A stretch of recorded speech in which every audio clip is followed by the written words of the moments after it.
Hi అండి, జై శ్రీరామ్.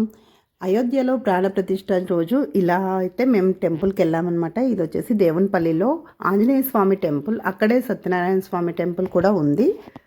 ఇక్కడ ఇంకోటి ఏంటంటే శివాలయము, కృష్ణుడిది కూడా ఉందన్నమాట. చాలా బాగుందండి ఇక్కడ. ఇది వచ్చేసి ఆంజనేయ స్వామిది అనమాట. అయితే రాముల వారి కళ్యాణం జరిగింది అక్కడ.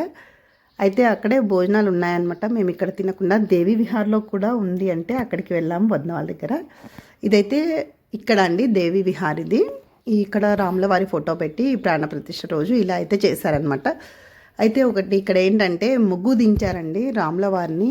ఎంత బాగా దించారంటే చూడండి, ఇది ఎంత బాగుందో చూడండి. ఇక్కడ టెంపుల్ ముందు రాముల వారు నిజంగా అట్లా ఉన్నారేమో అన్నట్టుగా కలర్స్తో బాగా దించారు కదండి. ఇంకొకటి కూడా బాణం పెట్టి అలా కూడా దించారనమాట. ఇదొకటి, ఇంకొకటి కూడా ఉంది, ఫోటో తీశాను అది. అయితే ఇక్కడికి ఒక స్వామివారిని పిలిపించారండి. ఇక్కడ పెద్ద స్క్రీన్ పెట్టి అయోధ్యలో ఏదైతే జరుగుతుందో అది ఇక్కడ చూపించేలా చేశారనమాట. చూసేలాగా అందరూ కూడా అక్కడికి వచ్చిన ప్రజలందరూ కూర్చొని చూసేలాగా పెట్టారనమాట, స్క్రీన్ పెట్టించారు.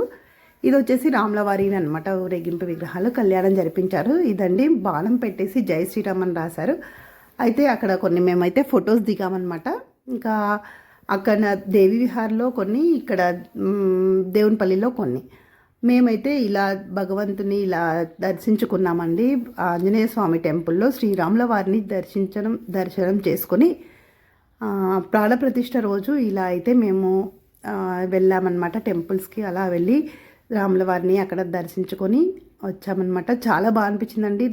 శ్రీరామనవమి రోజు ఎలాగైతే అవుతుందో అలాగే అనిపించింది అనమాట మాకైతే. ఇది చూస్తుంటే నిజంగా ప్రాణప్రతిష్ఠ అయోధ్యలో అవుతుంటే ఇంత పండగలాగా అందరం ఎంత బాగా చేసుకున్నామో అనిపించింది. ఓకేనండి, బాయ్.